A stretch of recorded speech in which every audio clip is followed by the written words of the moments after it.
दोस्तों, एक लड़की जिसकी शादी होकर वो दुल्हन बनकर ससुराल पहुंचती है।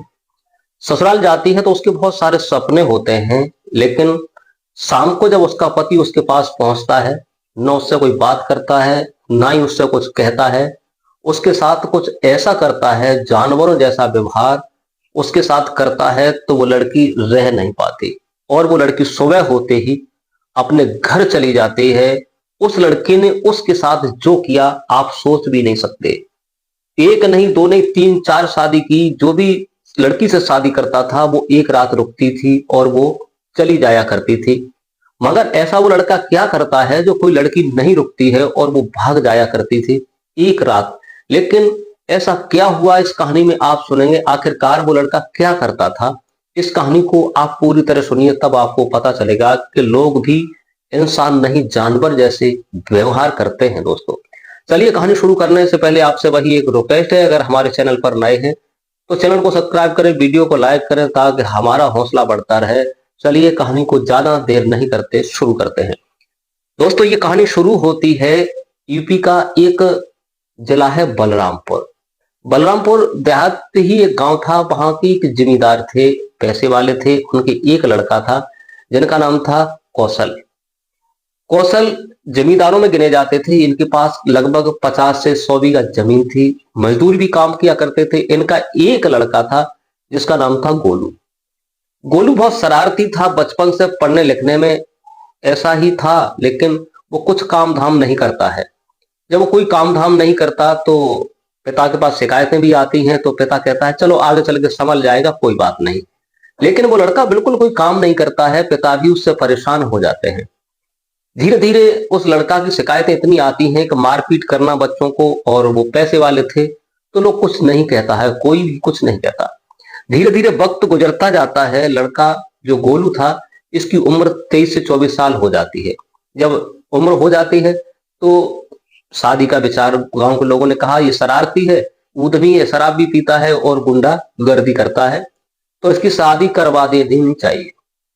तो गांव के लोगों ने एक दूर का रिश्तेदार बुलाकर, और लड़का का ठीक ठाक काम होता है तो उसकी शादी करवा दी जाती है। शादी की मतलब पूरी तैयारी करवा दी जाती है। लड़की वाले आते हैं, उस लड़का को देखते हैं और वो पसंद हो जाते हैं। पसंद होने के बाद वो कहते हैं कि हमारी बेटी को देख लो, अगर बेटी हमारी तुम्हारे घर लायक है तो शादी कर लेते हैं। जो समय दिया जाता है, गोलू के पिताजी कैलाश दो चार लोगों को जाते हैं लेकर, और जहां लड़की का घर था और वहां पहुंचते हैं। देखते हैं कि सब कुछ ठीक ठाक है, टेबल लगी हुई है और लोग बैठे हैं। लड़की उधर से चाय लेके आती है। लड़की बहुत सुंदर होती है। लड़की को जब वो देखते हैं तो देखते ही पसंद कर लेते हैं गोलू के पिताजी। जब लड़की को पसंद कर लेते हैं और उसके हाथ पर कुछ सगुन के पैसे भी रखते हैं, कुछ मिठाई उठाई, कुछ फल रखते हैं, कुछ साड़ियां, ऐसे करके शादी का रिश्ता पूरी तरीका से तय हो जाता है। शादी जब तय हो जाती है, तय होने के बाद और जिस समय बारात का जो मुहूर्त होता है, जो स्वागत होता है, कौशल अपने बच्चे को दूल्हा बनाते हैं और शादी की तैयारियां होती हैं, बारात जाती है। उस लड़की का जिससे शादी हो रही थी, उस लड़की का नाम था स्नेहा। स्नेहा पढ़ी लिखी थी, गंवार नहीं थी, क्योंकि वो अच्छी खासी पढ़ी लिखी लड़की थी और ये बिल्कुल गंवार होता है। गोलू बिल्कुल गंवार है और लड़की पढ़ी लिखी है। शादी हो जाती है। शादी होने के बाद जो स्नेहलता है वो अपने पति गोलू के साथ अपने घर ससुराल आ जाती है। ससुराल उसे लेके आ जाते हैं। ससुराल जब पहुंचती है तो गोलू एक बदतमीज टाइप का था। वो चला जाता है गांव में घूमने के लिए। उसकी पत्नी जो स्नेहलता है वो पति का इंतजार करती है। क्यों कहते हैं कि लड़की की शादी होके आती है तो उसके लिए उस समय किसी से पहचान नहीं होती, होती है तो उसके पति से ही पहचान होती है, पति का इंतजार करती है। लेकिन गोलू चला जाता है अपने पीने खाने, ड्रिंकिंग करने के लिए। उसकी भाभी जो होती है गोलू को तलाशती है, गोलू कहाँ गया है उसका पता करती है। पता करने के बाद उसे लेके आती है और कहती है कि तुम्हारी पत्नी घर पे आ गई है, अब ये बेहूदी बातें छोड़ दो और उसके पास जाओ। शकुन होता है, अपनी पत्नी के साथ शकुन की बातें करो और जो भी तुम्हें करना है वो पूरा अपना कीजिए। गोलू अपनी भाभी की बात को सुनता है और घर चला आता है। उसकी पत्नी जो स्नेहलता उसके पति का इंतजार कर रही थी और वो उस कमरे में पहुंच जाता है। जब वो पहुंचता है तो लड़की के दिल में कई एक विचार आ रहे थे कि पता नहीं क्या होता है क्या नहीं। इसके बाद गोलू जाता है, उससे कोई बात नहीं करता, कोई बात नहीं करता, कोई चीत नहीं करता। लेकिन वो लड़की सहमी सी होती है, सोचती है कि आखिरकार कोई बात नहीं है। लेकिन जो गोलू था, अपनी पत्नी का जो फर्ज होता है, पति का जो फर्ज होता है, वो पूरा अदा करता है। अदा करने के बाद वो ऐसा करता है कि वो लड़की नहीं समझ पाई कि आखिर क्या हुआ क्या नहीं हुआ। वो लड़की परेशान हो जाती है। होने के बाद उसने ऐसा नहीं सोचा था कि ये ऐसा होगा। लेकिन लड़की जब परेशान होती है, सवेरे ही अपने माँ को फोन करती है और कहती है कि अब एक पल मैं इस घर के अंदर नहीं रुक सकती। माँ पूछती है आखिर बेटी बात क्या है। वो लड़की कहती है कि मैं नहीं रुकूंगी, अगर तुमने मुझे नहीं अभी का अभी बुलाया तो मैं जहर खा के या फांसी लगा के मर जाऊंगी, मेरी डेड बॉडी ही तुम्हें मिलेगी, मैं अब इस घर के अंदर नहीं रुक सकती। गोलू ने उसके साथ कुछ ऐसा किया व्यवहार। दोस्तों, व्यवहार को देखते वो लड़की, उसका भाई आता है, उसे बुला ले जाता है। अब गांव में ये चर्चा हो जाती है कि बहू आई एक रात और वो चली गई, आखिर बात क्या है। अब ये बदतमीजी, ये व्यवहार क्या हुआ। अब गोलू की चारों तरफ थू थू होने लगती है। कैलाश को पता चलता है तो अपने लड़के से कहते हैं कि आखिरकार ये सब क्या हुआ, उससे तो नहीं पूछ सकते। लेकिन वो भी परेशान हो जाते हैं। बहू को बुलाने दोबारा गोलू जाता है, लेकिन वो मना कर देती है कि अब हम इसके साथ बिल्कुल नहीं रह सकते, हमें अलग रहना है, इससे डिवोर्स चाहिए। स्नेहलता उससे डिवोर्स ले लेती है और दोबारा उस घर में नहीं आती। उस गोलू ने उसके साथ ऐसा व्यवहार किया जो नहीं करना चाहिए था। वो दोबारा उस घर में नहीं झांकती है। अब कैलाश चंद एक अच्छे लोगों में गिनती होती थी, उनकी थूतू हो जाती है, लेकिन कोई सुनने वाला नहीं है। फिर लोग कहते हैं कोई बात नहीं, चलो वो नहीं आई तो एक लड़की और है, उससे उसके पिता से बात की जाती है। वो एक गरीब थी, लड़की की उम्र लगभग 22 से 23 साल होती है, नाम गीता होता है। उससे कहा जाता है तुम अपनी बेटी की शादी फलाने का लड़का है और उससे शादी कर दो, दोनों तरफ की शादी हो जाएगी। दोस्तों, शादी उसकी लड़की की भी तैयार होती है, लड़की को दुल्हन बनाया जाता है। गीता शादी के मंडप पर जाती है और गोलू दूल्हा बनकर जाता है, शादी हो जाती है। शादी होने के बाद लड़की ससुराल पहुंचती है और वो भी उसी प्रकार से जो रस्म पूरी होती है इंतजार कर रही होती है। गोलू रात के 11 बजे आता है, ना ही उससे बात करता है, ना ही कोई उससे पूछता है, ना ही कुछ। लेकिन लड़की सोच रही थी कुछ पूछेंगे, लेकिन नहीं। दोस्तों, वही सलूक करता है जो उसने इसलिए के साथ किया था। उस लड़की को भी परेशान करता है, पशुओं जैसा व्यवहार करता है। वो लड़की वो भी सुबह होते ही वहां से चली जाती है, फिर लौटकर वो भी नहीं आती है। दोस्तों, एक नहीं दो नहीं, उसने फिर ऐसा किया कि वो लड़का बिल्कुल बेवकूफ जैसा काम करता था। अब शादी के लिए कोई तैयार नहीं होता, क्योंकि दूसरी आई, उसने भी डिवोर्स ले लिया, वो भी अपने घर चली जाती है। अब उसका कोई इतना भी नहीं है जो उसके साथ कुछ बात भी कर सके, कुछ क्या कर सके, कुछ नहीं। अब दोस्तों, तीसरी शादी की तैयारी होती है। उसका एक दोस्त उड़ीसा रहता था, उड़ीसा से दोनों तरफ की शादी करके लेके आते हैं, जिसका नाम लड़की का अंजू होता है, वो उड़ीसा की रहने वाली होती है। लेकिन गोलू सुधरने का नाम नहीं लेता। अब तो शराब पीता है और जब भी मिलता था चरस गांजा भी पीने लगता है और बेहूदी टाइप का आदमी हो गया। उड़ीसा की से शादी होकर आती है अंजू। अंजू भी जो लड़की बहुत सुंदर थी, लेकिन वो वही बदतमीजी करता है जो उन दो के साथ की। दोस्तों, वो भी जैसे तैसे करके, जैसे मौका पाकर, जैसा कुछ, वो भी अपने घर भाग जाती है। वो भी ट्रेन पकड़ती है, जैसे निकलती है वहां से निकल जाती है, वो भी चली जाती है। अब तो गोलू बिल्कुल पागल जैसा हो जाता है, ना ही कोई उसे घर में बैठने देता है, न गांव में टिकने देता है, न कोई उससे बात करता है। अब वो वहां से, उसका एक दोस्त था गांव का, वो मुंबई में नौकरी करता था, तो वहां वो चला जाता है। लेकिन एक दिन खाना खिलाए, 2 दिन खिलाए, क्योंकि वो कहीं काम पर ले जाते थे तो वो काम भी नहीं करता था, नौकरी करता नहीं था, पैसा कहाँ से आए, कौन रुका सकता है भाई, कितनी पगार से मिलती है। लेकिन उसे अब खाना पीना कोई नहीं देता। जब वो आता था सब लोग गेट बंद कर देते थे। फिर वो जहाँ कहीं धर्मशाला मिलती थी, गुरुद्वारे मिलते थे, जहाँ भंडारे चलते थे, वहां खाना खा लिया करता था। अब उस गोली ने सोचा कि अब काम कैसे चलेगा, ये तो विचार ही बदल गया, अब मैं क्या करूं। अब तो कुछ पैसा भी नहीं है जो घर पे पहुंचूं, और घर पे कोई हमसे बात भी नहीं करता है। अब गोलू जहाँ चौराहे पर लोग खड़े होते हैं, बेलदारी करने वाले, मजदूरी करने वाले लोग, वहां खड़ा हो जाता है। वहां खड़ा होता है तो लोग आते हैं और जिसे जिसकी जरूरत है उसे लेके चले जाते हैं। सब लोग चले जाते हैं, दिन के 10 से 11 बज जाते हैं। गोलू को कोई नहीं लेता, न कोई उसे बुला के ले जाता, क्योंकि हरामी टाइप था, वो कुछ करना नहीं चाहता था।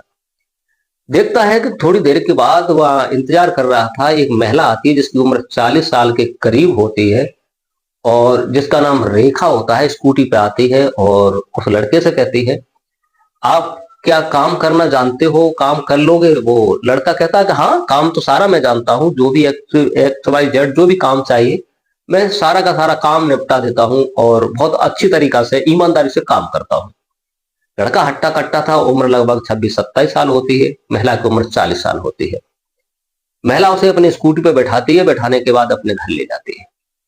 घर ले जाती है, नाम था रेखा, और रेखा के पति की मौत हो चुकी थी, वो विधवा थी, 40 साल उम्र थी। वहां जाकर गोलू को काम समझा देती है, काम ठीक से समझाती है और कहती है कि ये काम ऐसे करना है, ये काम ऐसे करना है। हम उसके पास दो एक भैंस भी होती है और भी होते हैं, जानवर भी पाल रखे थे और उसके पास बहुत सारा काम था, पैसे वाली थी, खेती थी और शहर में उसका सब कुछ अच्छा वजूद था, गाड़ी थी, सब बंगला था। दोस्तों, अब गोलू से कहती है कि आप हमारे यहाँ बने रहेंगे, आपको काम हमारे यहाँ ही मिलता रहेगा, आपको रूम दे दिया जाएगा, आपको खाना फ्री मिलेगा। तो वो जो गोलू चाहता था वही तो उसे मिलना था, वो मिल जाता है। दोस्तों, धीरे धीरे वक्त यूं गुजरता रहता है। गोलू एक हट्टा कट्टा था, वो महिला अपने जाती थी आती थी, गोलू भी उसे अच्छी तरीका से देखता था, लेकिन वो महिला भी उसे अच्छी तरीका से गौर से देखती है। धीरे धीरे वक्त ऐसे ही निकलता रहता है। एक महीना उसे नौकरी करते हो जाता है। गोलू वहीं रुकता था। गोलू एक दिन अपने स्नान कर रहा था, स्नान करने के बाद और जहाँ उसका नहाने का सिस्टम था वही नहा रहा था, और जो वो महिला होती है रेखा छत के ऊपर खड़ी थी, वो अपना तौलिया से अपना कपड़ा बदल रहा था। अकस्मात तो उसकी रेखा की नजर उसके गुप्तांग पर पड़ती है। जब वो देखती है तो उसकी आंखें फटी रह जाती है, सोचती है कि मैं जो चाहती थी वो तो मेरे ही घर में है। दोस्तों, लड़का जब सो जाता है अपने कमरे में और उसने गेट नहीं लगाया था, तो रेखा वहां धीरे धीरे जाती है और जो सो रहा था गोलू उसे जगाती है। जगाने के बाद गोलू भौचक्का सा उठ के बैठ जाता है। बैठने के बाद पूछता है, मैडम बात क्या है, क्यों बुलाया? तो वो कुछ ऐसी बातें करती है प्यार भरी, और वो सारी बात कहती है, जब से मैंने तुम्हें देखा है मुझे नींद नहीं आती है, मेरे पति नहीं है और मैं तुम्हें पसंद करती हूँ। दोस्तों, इसके बाद में जो महिला होती है और गोलू दोनों ही रिलेशन में आ जाते हैं, शारीरिक संबंध बनाते हैं। महिला जो होती है उसे पा करके जैसे उसने अपनी जो पहली वाली बीबियां थी उनके साथ किया वैसे उसके साथ किया, तो वो महिला रेखा थी बड़ा खुश होती है कि ऐसे ही आदमी की हमें आवश्यकता थी, और उससे खुश रहती है। खुश रहने के बाद कुछ समय के बाद बातें चलती हैं, उससे पूछती है कि आखिर आप कहाँ के रहने वाले हैं, कितनी खेती है क्या? तो वो पूरी सच्चाई को बता देता है कि मेरी 3-4 शादी हुई थी और जो भी बीबी आती थी मैं ऐसा ही करता था और वो चली जाती थी, दोबारा लौट के नहीं आती थी। तो रेखा कहती है कि मैं तुम्हें बहुत पसंद करती हूँ, क्या तुम मेरा साथ दे सकते हो?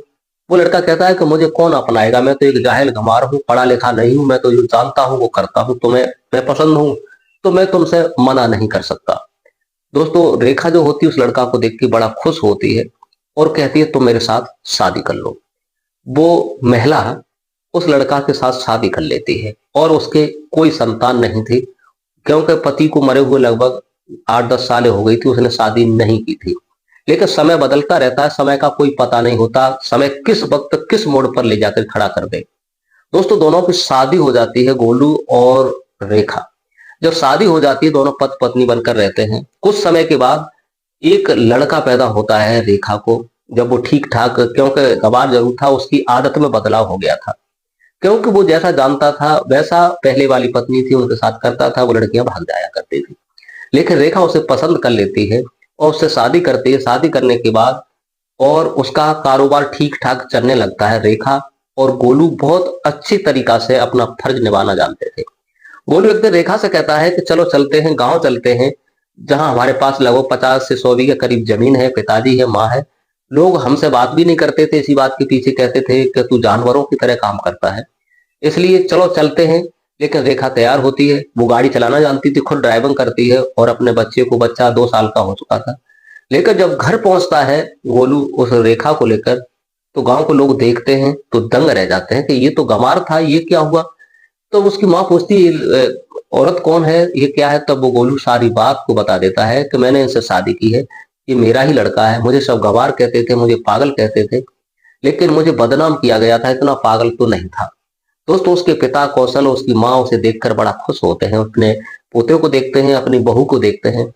लेकिन वो लोग कुछ समय के बाद फिर चले जाते हैं और अपने मुंबई में जाकर शिफ्ट होते हैं और अपनी जिंदगी को सुकून से जीने लगते हैं।